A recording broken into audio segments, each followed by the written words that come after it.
Olen siis Kinnusen Antti ja Palopäällistöliitosta ja toimin tässä juontajana.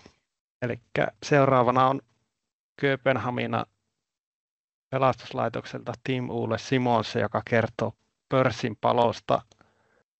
Iso palo viime vuonna Kööpenhaminassa. Tim Ole Simonsen from Greater Copenhagen Fire Department will tell us a little bit or a lot about the Brandeni Börsen at the Copenhagen Stock Exchange. So please go on, Tim Ole. Yes, thank you very much, and thank you for inviting me to Finland. My Finnish is not that good, so I will do this presentation in English. I will hope you understand me. I start with a very short presentation of Greater Copenhagen Fire Department and myself, and then I will talk about the fire at the stock exchange in April last year. And then in the end, there will be some questions if you got some of those. So I'll just carry on with and start the presentation. As I told, I'm Tim Ole Simonsen. I've been in fire service for many years, since 1988. Right now I work in Greater Copenhagen Fire Department. In my administration job, I'm in a part of the chief office. I work with communication and press contact. I'm the press spokesman of the fire department. And in operations, I do shift as fire chief on duty and as incident commander and operation chief. Greater Copenhagen Fire Department cover the central part of the capital region in Copenhagen. We cover 8 municipalities, Copenhagen as the largest one, and we cover about 1 million citizens. We got 9 full-time stations and 2 part-time stations in our area. So that is probably what I'm going to say about Greater Copenhagen Fire Department. Probably most of you have been to Copenhagen at some time. I will tell you about the fire at the stock exchange last year, starting on the 16th of April. First, I will tell you a little bit about the stock exchange. I'm sorry, I can see I did a translation, but okay, I will do a translation in English. I'm sorry. The stock exchange is a building. It's built by King Christian IV and it was finished in 1624. And it was built as the first mall in Denmark. At that time, the most handle of groceries and stuff was doing outside in streets from small wagons and so on. There was no shops at that time. But King Christian wanted to create a mall, so the handling of goods could be more efficient and there will be more room to take tax from that handle. The stock exchange have changed through the years, going from handle of goods to handle of value paper acts as a real stock exchange. When we started to heritage buildings in Denmark, it was the first heritage building number 1, and we started to heritage building in 1913 in Denmark. Combined with the building, it was filled up with different kind of artifacts, paints, sculptures, archives, a lot number of cultural heritage of things and paintings. The stock exchange is lying on a small island inside Copenhagen called the Palace Island. We got the Danish Parliament, a lot of the ministers, some museums at that small island, and the stock exchange was the only private-owned building at that island. It used to be, of course, a part of the national building by the king, but in 1857 it was sold to the Chamber of Commerce in Denmark, and now it was a private-owned building by that organization. You can see the building here, very beautiful Baroque building, as I told you, built 400 years ago. But it has changes through the years. It has been renovated and rebuilt many, many times. So the building, as you see at the picture, which is taken before the fire, there is nearly none of the original building at that picture. You can see the red brick walls. It used to be some old, nearly round brickwork. It changed through the years to new brick walls. You can see the windows in the roof. They are also new. You can see there's a copper roof. The original roof at the building was a lead roof. It was taken off in 1658. We were at war with Swedish, and we were lack of ammunition, so they took off the lead roof to make bullets out of it instead. In the middle of the building, there's the 53-meter high spire and tower. It is not original. There was no tower at it in the beginning. After a few years, the king put a tower on it.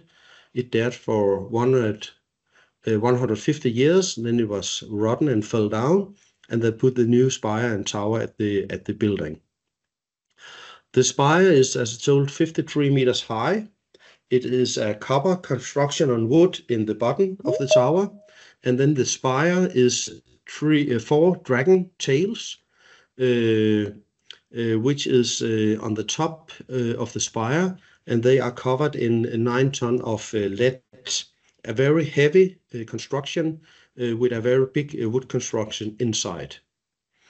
So the building is original inside, but at the outer side it is rebuilt and renovated many, many times.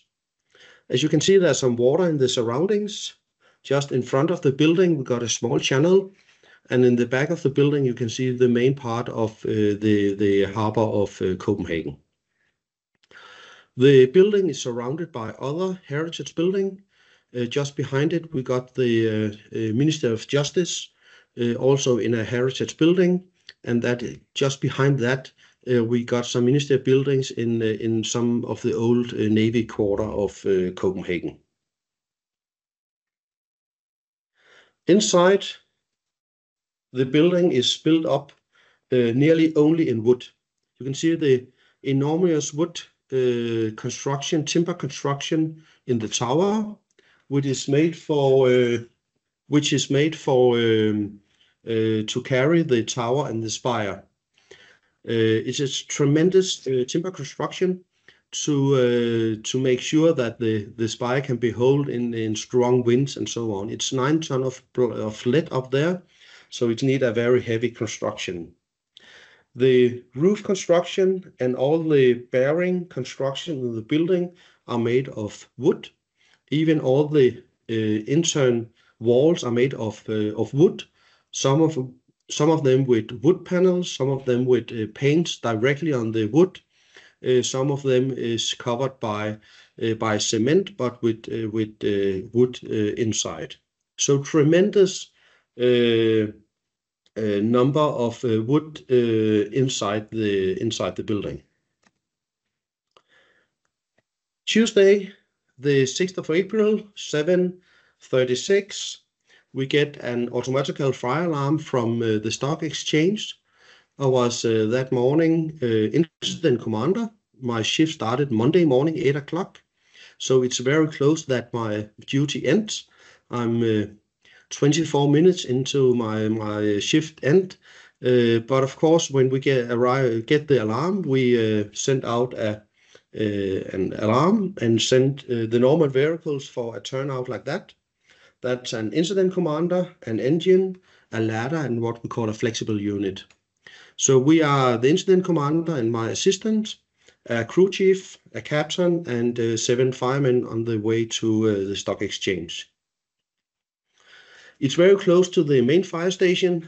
We arrived at the scene 7:40, and we always give a small message when we arrive at the scene. And the message was here, nothing to see, we go to the alarm panel. When we enter the building, we could see at the alarm panel, the 2 first lines were in alarm. We could see there was a number of detectors who was in alarm. And from that moment, things start up to go a little fast. I was there with the crew chief and 2 smoke divers. We get ready to find the plan to send the smoke divers up in the area to look for fire. And I started to say to the crew chief, oh, there are many detectors here. Maybe there's something wrong. At the same time, he get a message from some crew outside in the ladder. He get it in directly in his radio. A short message. If you haven't seen it, there are coming some smoke from the roof. At the same time, a person standing outside the building yelled to us through an open door. I can't remember what he yelled, but I get into the street and he pointed up to the roof, and I looked up and I saw smoke and a red flash from the roof. From that moment, we realized that this was not just an automatical fire alarm. This was now a real fire in the stock exchange. We are very close from the main fire station at the red ring up in the left. The main fire station is here, just behind the City Hall of Copenhagen. We got a very short distance. We're going north of the Palace Island, going through a narrow street, and then we look directly down to the stock exchange. As you can see at the picture in the bottom, the stock exchange one was under a renovation. It was a birthday gift from the commerce organization. The 400 years birthday gift was an outer renovation for the roof and the brick walls to the building. So the building was totally covered in scaffolding and in different kind of covers. So as I was standing in the street looking up, I didn't look directly up at the building. I looked up at some covering at the scaffolding and just see some smoke and some red and orange colors underneath the scaffolding. This picture I couldn't see at that time. This is a picture coming from one of the first drones at the scene. But you can see our first vehicles in the street, the engine on the ladder. You can see the incident command vehicle a little bit away. The incident command vehicle streaming directly to our operation center. And he need a little distance to get a nice picture. So it's just not behind the engine and they can see the back of the engine. So he back a little bit so he can stream directly to the operation center. So we were standing here down at the street at the ladder and could just see smoke and flames coming from the roof. We didn't know what was burning. It could be some garbage at the scaffolding. It could be some building materials, and it could be the building. 2 minutes after we arrived, I gave a situation report to our operation center, and it said that we upgrade the turnout to level 3, which is our highest level, that we got fire in the roof of the stock exchange, and I want the what we call the incident chief or the fire chief on duty at the scene. And now you can just hear the radio call. I know it's in Danish, but it is a very short radio call. Udrykningen brandniveau 3, børsbygningen, ledsender i Security.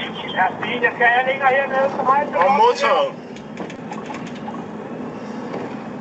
Indsatser brand, Slotsholmsgade, Vaksenshavn, klarskift.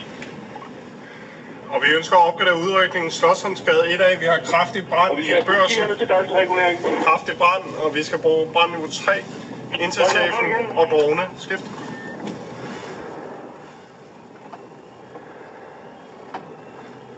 Og indsatser brand, det er modtaget. Vi opgraderer til niveau 3. Vi har kraftig brand i Børsen.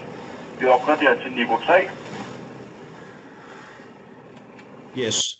So that was the first situation report. I upgraded the turnout. We were there with what we call one station, engine, ladder, and flexible unit. On that call, I get 2 more local stations. I get our special unit, an extra incident commander, our chief on duty, and a drone operator too.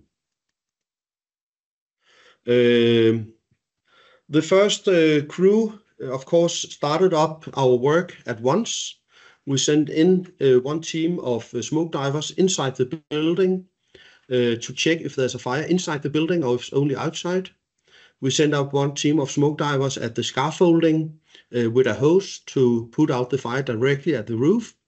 And we rise our ladder with a hose on to start up also to put out the fire directly from the ladder. So they were quite busy at the first moment, those 7 firefighters. After 12-30 minutes, our first drone unit was at the scene. And on the movie you're going to see now, you are going to follow the first drone when it started up to scream from the western part of the building. When you see the movie, you can see there's a roof fire, and you can also see that already now there's smoke coming directly from the spire of the building. But we will have a short flight now.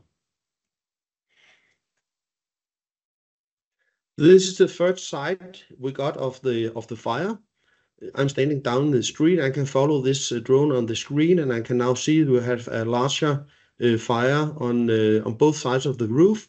A quite well developed fire over a larger area of the roof. The fire started just west of the spire, underneath the cover. Under the cover, there was a new roof, not covered with copper yet, so it was only wood, open wood construction. So the fire went very fast, and it also went very fast to the spire. As you can see, maybe at the time up here at the picture, at this moment we have been at the scene for about 20 minutes, 25 minutes. So it went very fast. I was very concerned about the spire. The first of my colleagues, my fellow incident commanders who arrived, we have, of course, some speeches about the spire. We don't have that many spires who burned in Denmark. The last one was in another city, in Roskilde, and that was in 1968. So none of us are experienced luckily in spire on fire. We knew, of course, there would be some kind of wood construction inside, and when a wood construction is on fire, it became unstable. So we knew that the spire will fall. We didn't know in what direction. Would it fall in the building? It could damage the building as a large scale damage, and it will spread the fire inside the building dramatically. It could destroy the roof construction and the bearing construction, the floor separation and stuff in the building. If it fell down in the street, we would not, of course, have any vehicles or firemen close to it, so they could be damaged.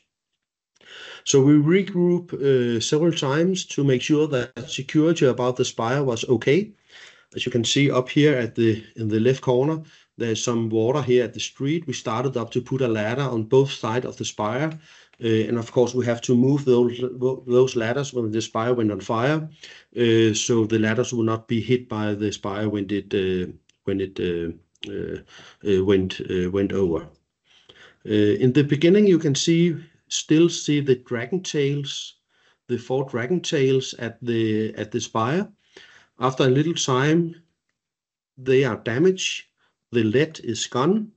And after about 30-35 minutes, there's only the timber construction inside the spire left. I expected the lead to be fluid and be running inside the building, down the building. We had a talk with the crew chief about it, that they should be aware about liquefied lead. It's very hot, it's nearly boiling, and boiling metal is of course very dangerous for our firefighters. But we didn't see any lead inside the building. because it disappeared. It went into steam or small particles and went with the fire, with the smoke in the wind direction. So we didn't see any lead inside the building, but there was a lead in the smoke and of course spread in the wind direction. While this is happened, we got around the spire now working 4 teams of smoke divers directly on the roof, trying to put out the fire. And they told on the radio that the water they put up there had absolutely, they couldn't control the fire. One of the smoke divers up there is also a captain, and he went down to the scaffolding through a window and went to the 2nd floor inside the building to make a search for if there's a fire underneath the smoke divers on the roof. And he finds his way through a hallway and some doors at the hallway, open the doors, and he finds a very large fire underneath the tower in the timber construction. He asked for some assistance up there, and we could send 2 teams of smoke divers and hoses trying to control the fire there. And I will now show you a movie from the smoke divers up there. As you can see in the picture in the middle, they are underneath a very heavy timber, and I will get back to that timber construction in a minute. But now you will see a movie from the smoke divers up there.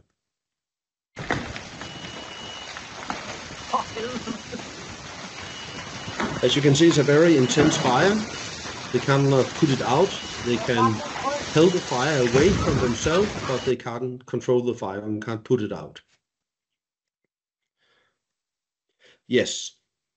Here we see a picture from outside from the drone. We got a roof fire west of the spire. We got the spire on fire.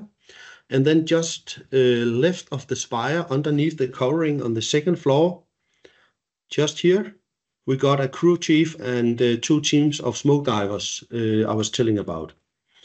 At that time, we evacuated all firefighters from the building, and we moved the outside work away from the spire because the spire was now leaning out towards in the wind direction over the street.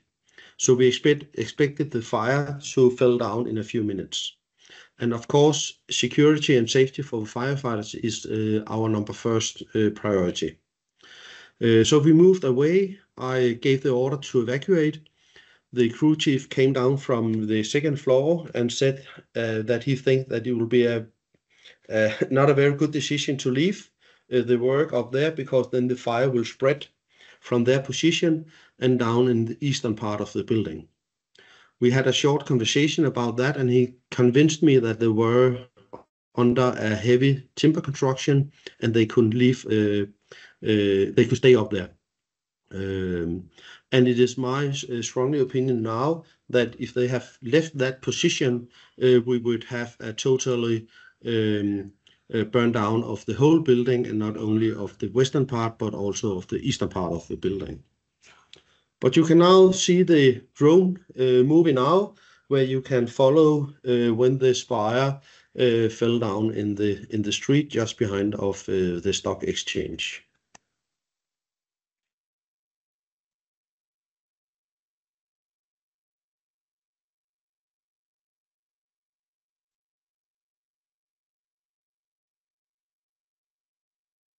Yes, and then this spire fell down.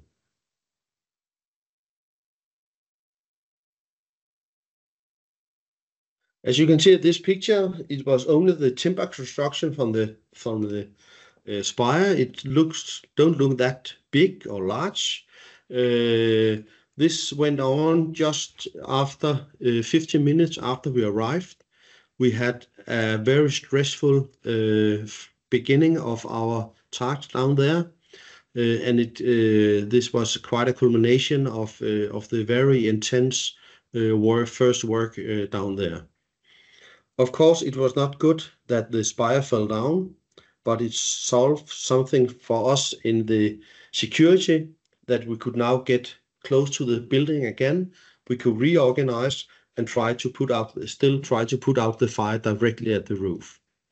Our plan A was to try to put out the roof fire, and plan B was try to control that there was only fire in the western part of the building and not in the eastern part.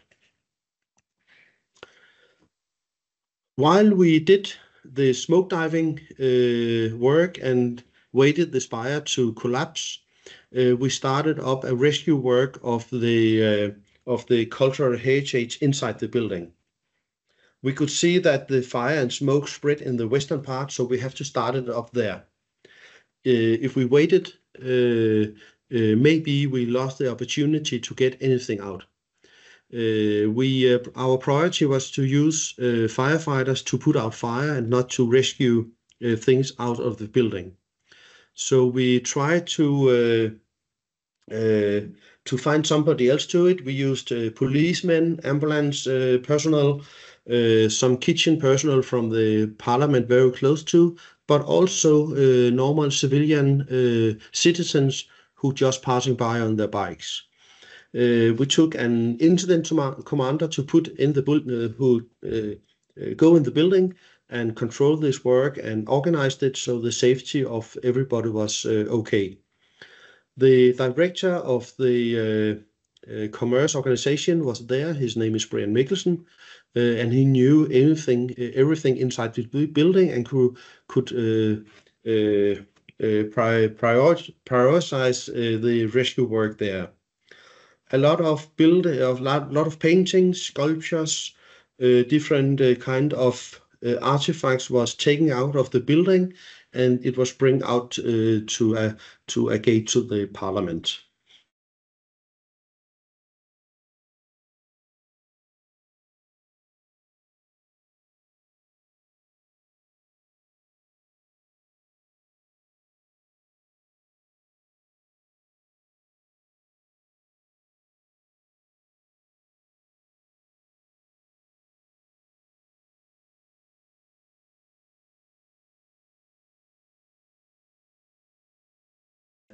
At the floor, you can see maybe a small steam or smoke. There are two paintings on the wall, and then you can see some orange things up here, and that is a fire from the other side of the wood wall, which is nearly coming through. And of course, at this time, we shouldn't have civilians in that building for a long period, for a long time. More. So of course we started to end the operation here. But both of those paintings were rescued out of the building. The day after, the director of the Chamber of Commerce told that 99% of all artifacts in the building was rescued and 45% of the building. We had very fast contact with the architect who was head of the renovation of the building, and he tells us about two fire separations, fire walls in the building, one of each side of the spire. The one at the western part, we haven't seen anything to. There was a huge fire in the building at this moment, in this part of the building. We haven't seen any fire separation in this part. But on the other side, where the smoke divers were, we could see that there was some kind of firewall. It was not concrete, it was not bricks, it was just an old wall. But we decided to do a work there, trying to stop the fire and spread in the eastern part. So we send in smoke divers on every level of the building, smoke divers and crew chiefs on every level of the building, 2-3 teams of smoke divers on every level with hoses, trying to stop the fire to get to the fire separation. When we succeed and have established that, we started up to open up the construction to make sure that the fire wouldn't pass us.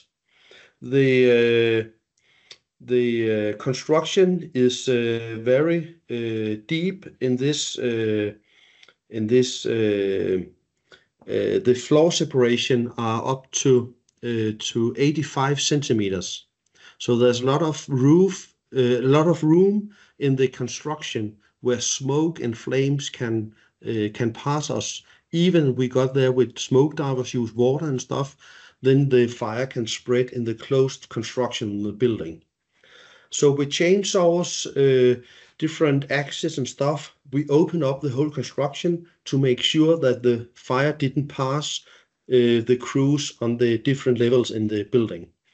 So we were down under up in ceilings, down in floor, out in closed construction, in the roof, and so on, to make sure that the whole building was open in the full length of the building, to make sure that the fire didn't pass. The fire passed somewhere in small situations, about some pipes at the upper level and in some of the window openings, but we succeeded to stop it everywhere. There was also a fire spreading at the outside of the building at the roof. As a part of the new construction, they have put up an unflammable part of the roof on the one side. They haven't put it up on the other side yet, so we had a situation up there to where we had to stop the fire at the outer side of the building. We had a lot of challenges that day. Now I will show you a new drone video. As you can see at the picture, there's a fire in the stock exchange. You can see the top of the spire is lying in the street burning. So it's just after the spire fell in the street. And you can see smoke in the wind direction. This movie will change from normal camera to thermal camera. And it will also show that we were very, very close, that the fire spread to the neighbor building. The neighbor building is the Ministry of Justice, and it was also under renovation. And there was a large number of sparklings and small pieces of wood and stuff, of course, going with the wind, who landed at the roof of the neighbor buildings. And we had to send in firefighters with hoses to control. We had a minor fire at the roof, but we controlled it, and luckily we don't have a larger fire in the neighbor building, but it was quite close that we had 2 roof fires in that area this morning. So I'll just show the movie now, going from normal camera to thermal camera at the drone. You can see the fire in the stock exchange, you can see the burning spire, and you can see some smoke, and you can see the covering also at the Ministry of Justice. And now we switch over to thermal camera. You can see all the sparks and small wood things and stuff who's raining through the neighbor building, over the neighbor building. So of course we had to do something over there. But we had a lack of resources at some moment at this morning, of course. So we have to prioritize very much where we could put resources in. This picture is about 3 hours after we arrived. As you can see, the western part is nearly gone. It's a ruin. The construction underneath the copper roof have collapsed, and the copper roof is now fell down on the building. The spire is gone, but you can also see just east of the spire that we succeed in stop the fire to spread inside the building. So this is nearly the picture that we could left. A total collapse and burn down of the western part and the spire, and a rescue of the eastern part. Of course, we have to put up a lot of organization and command and leadership. 3 hours after we started up, we had nearly 350 persons at work at the scene. Firemen, police officers, ambulance personnel, damage control companies, different kind of entrepreneurs, and then also, as I will tell you a little later, a large number of soldiers from the Royal Guard. So we have, of course, to put up an organization to control. We put in incident commanders to split up the organization of the situation. and after a few hours, we were nearly 10 incident commanders there. We were luckily this day that it was a normal workday, and we get the call 20 minutes before shift time.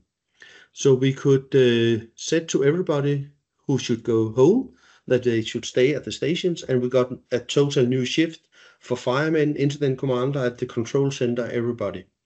If this has been a Saturday in the summer, we couldn't have found all this incident commander and extra firemen and so on. So for us, it was a lucky time, a day that the call came. We organized around the building. You can see in the middle here, we got the stock exchange. We got the square in front of the palace. We have very wide streets around, so we had a lot of room to get around. It was not small, narrow streets where we couldn't get around with ladders and engines and stuff. We had wide streets around the building. And we put up some main organized, three main areas to organize the extinguishers from and put up engines from. We experienced a tremendous interest from the press, not only in Denmark, but international.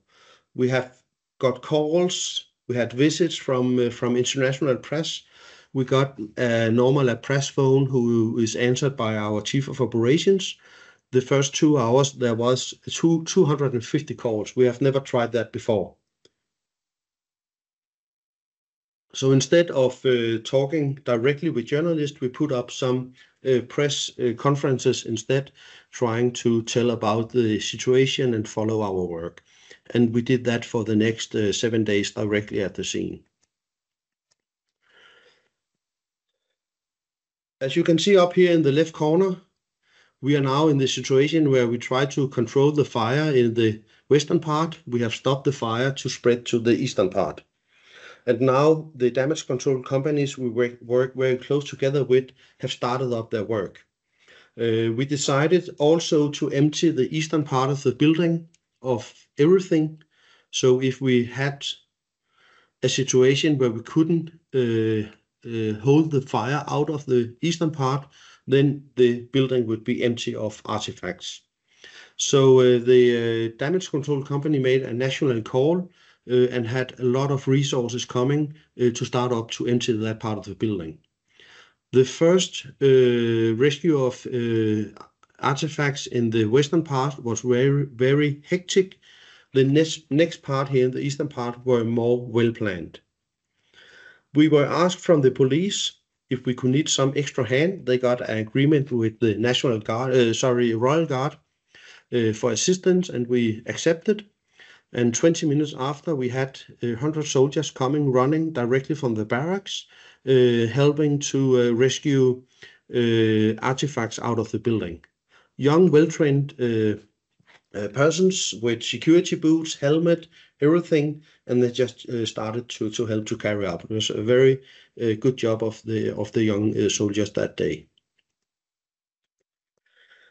We had at this time 2 new challenges.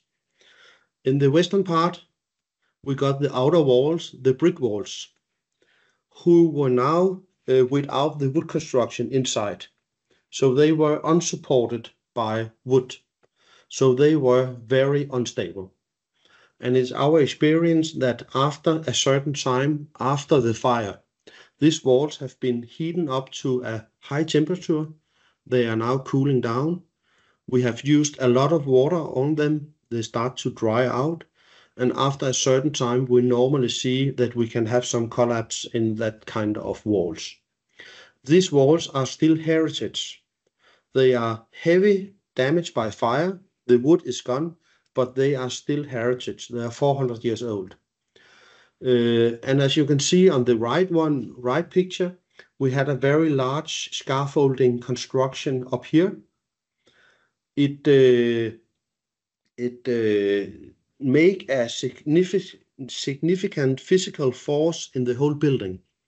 The scaffolding is screwed to the to the building, and there was a risk that the scaffolding, if it fell over, would drag the outer walls away from the building, and we can have a large damage on the unburned part of the building. So we decided to try to stabilize the western part of the building, and we also decided to cut down the scaffolding up here, trying to stop the damage on the unburned part of the building. We can stabilize buildings, but we have never tried anything like this.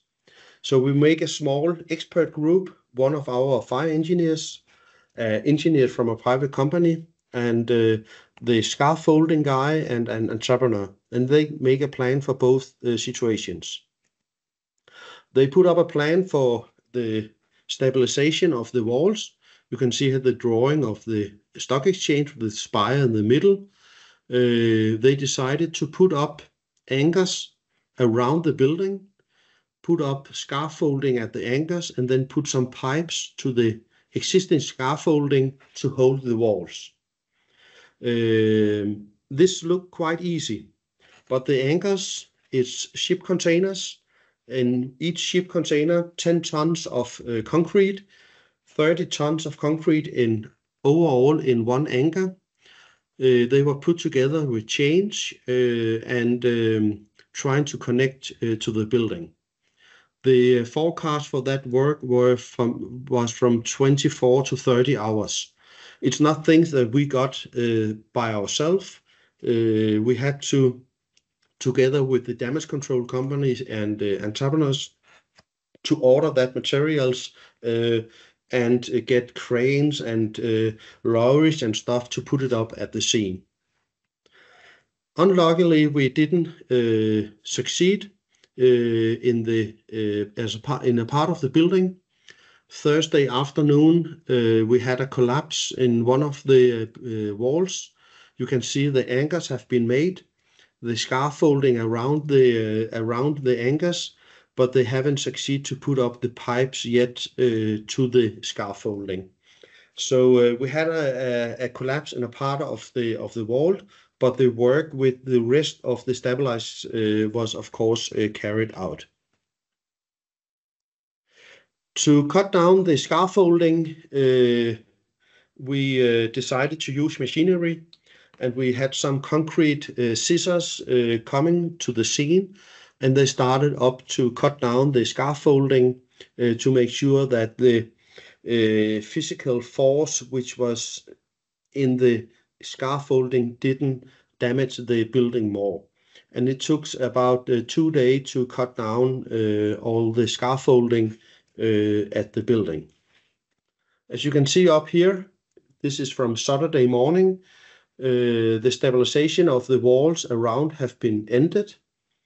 Not over here because the wall here is collapsed, and they have cut down the scaffolding up here to make sure that the force have taken out of the construction. This is a very huge entrepreneur machine. Maybe it don't look like that. The weight of this machine is nearly 200 tons.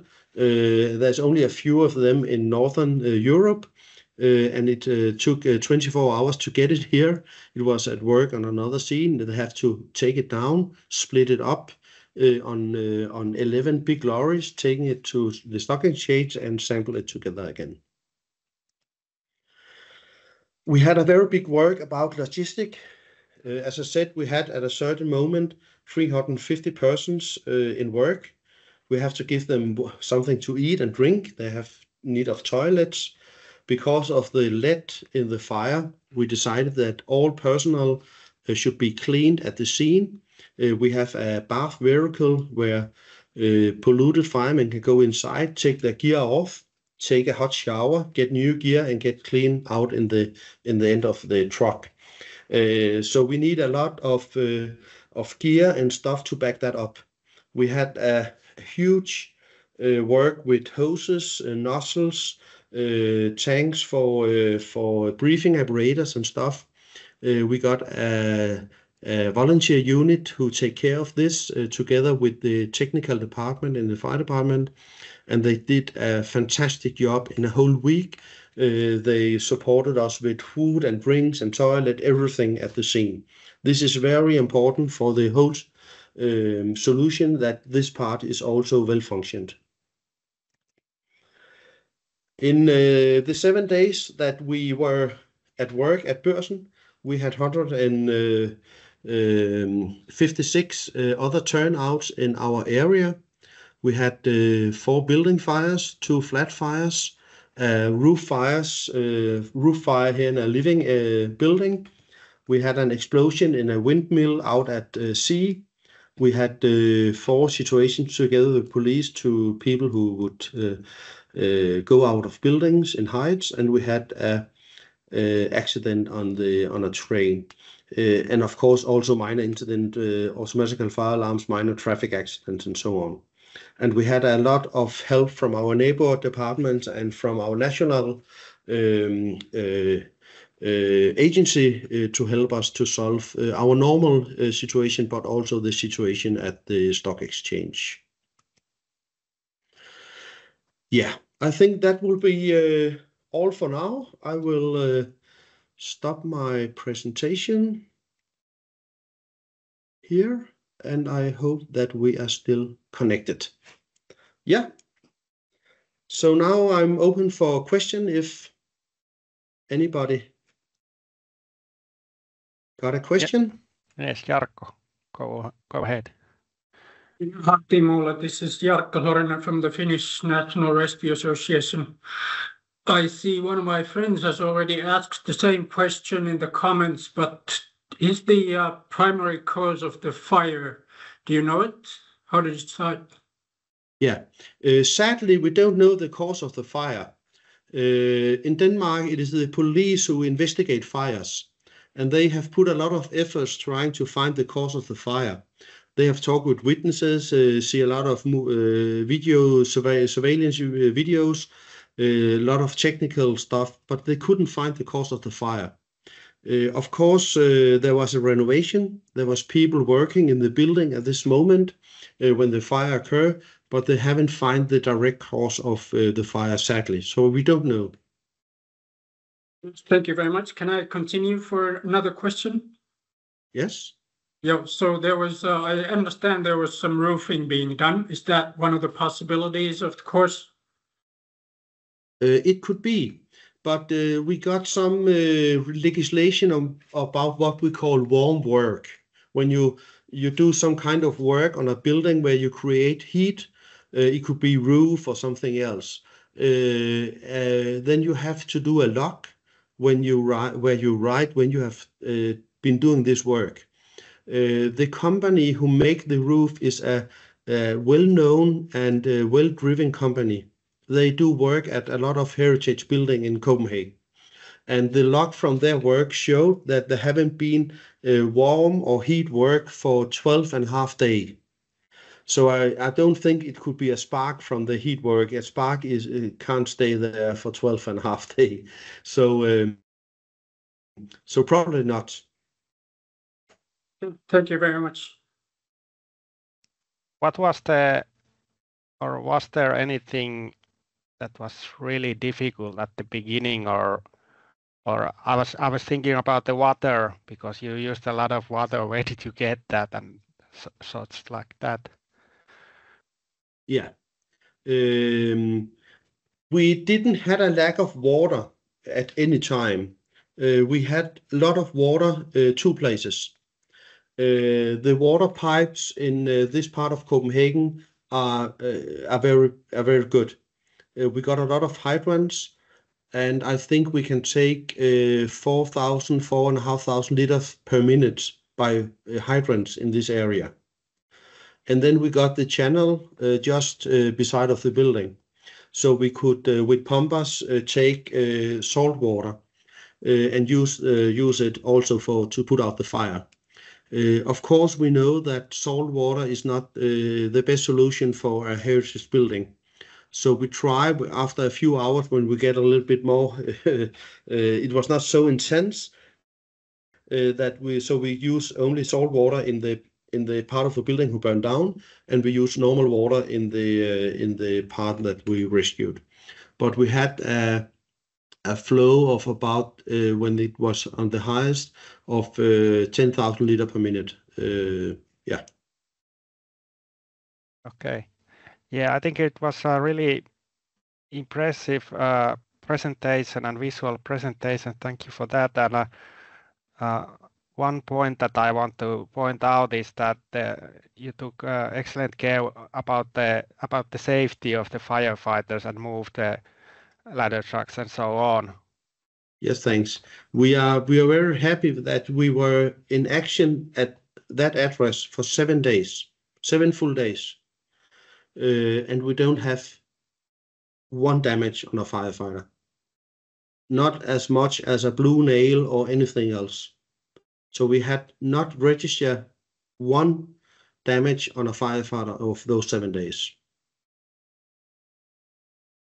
Yeah, and also the cleaning of the firefighters afterwards and the logistics on that and all that. Yeah. Thank you. Do we have any questions? Mikko has a hand up. Mikko. Hello, Tim. Can you hear me? Yes, I can, Mikko. Thanks for a great presentation. I was just wondering, you were at the end of your shift when the call came, and 7 days operation. How long were you on site the first day, and how was that week for you? It sounds pretty grueling when you come to think of it. It was quite workful that week. I went away from the scene about 10 o'clock in the evening, and I was there 5:30 next morning. It's also our experience that when we have larger incidents where we work in many days, it can be a good solution to find the same to organize it. So we don't send in new chiefs and incident commanders all the time, because we work together with so many people, so we can't change our tactic all the time. So we have to make sure that when we start it up, then we are working in the same direction for a long period. Because at this scene, there's a lot of entrepreneurs, damage control companies, a lot of people working together with us. So it's probably in this situation, the best to keep it on a few hands. So we got some chiefs who are there nearly all the time. Then we can use incident commanders at different areas and stuff. But we also miss a lot of information and knowledge about the situation if we change leaders all the time at the scene. So we try to keep it on a few hands over the week. Great, thanks. And if I can continue, you said that you were starting to save all the valuable artifacts pretty early on. How was this organized? Did you have like a list of things that were top priorities, or did you just improvise? Yeah, both. There was a list, but it was only a list. It was not prioritized in the list. So we had, I think, 500 papers with a picture and a description of the artifacts, but there was no priority in it. But luckily, the director, Brian Mikkelsen, arrived, and he could help us to prioritize. So we took some of the most valuable things first. The whole situation was surveilled under the police. There was 2 police officers in the street, make sure that all the heritage things was taken to the same place. So nobody was just going on the bikes and going home with a painting with a very high price on it away from the scene. So we tried to make sure that we took the most valuable things first, and also make sure that we had knowledge about where we kept it. Would have prioritized the list helped you guys if there was one, whether you would have like clear priorities? Yeah, maybe. But I also have to say this was very hectic. So if there has been any materials, it should be very hands-on. So we don't have to. We didn't have a lot of time or resources to organize this. So it's a little bit hard to say that it would be a great help, because I'm not sure that we would have the resources at that time to organize. In the eastern part, it was totally different.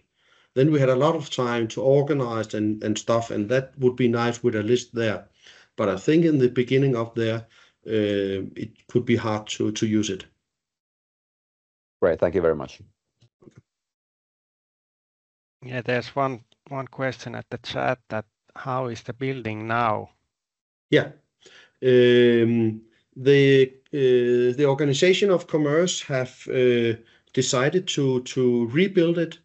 The eastern part, who was rescued by fire, they expected is open up as offices in the end of this year. It is under a total renovation right now, and it will be opened up this year, and it will be separated from the western part, which is a ruin right now.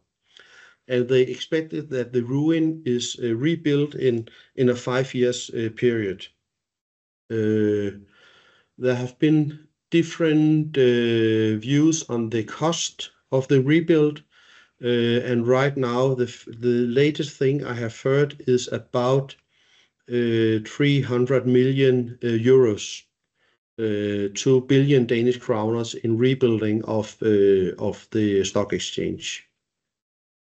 And it will be rebuilt as it was in the outer impression. In the inside, it will be rebuilt as a more modern building. Yeah, we're running out of time, but I still have one question. Yes, of course. Is there any way that you train or practice for these kind of big incidents in Copenhagen? Because I think you did a good job. Thanks. Yes and no. We don't have exercises where we have that large number of crews and vehicles at one place. But we do some exercises for chiefs and leaders, incident commanders in larger incidents and large-scale fires.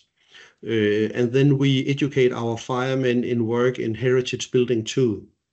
They know the construction types. They know something about rescuing of valuables, how to take care of them also inside the building. So we try to educate on that too. Yes. Okay. Thank you. You're welcome. I think we still may have a lot of learn from you, and I guess we have to come to Copenhagen when the building is renovated. Yes. Or you're maybe always earlier. welcome down here. Always welcome. Okay. Thank you very much for this excellent presentation. Very visual. Thank you for and inviting impressive. me. Yeah, thank you. Okay. The presentation has ended. Thank you.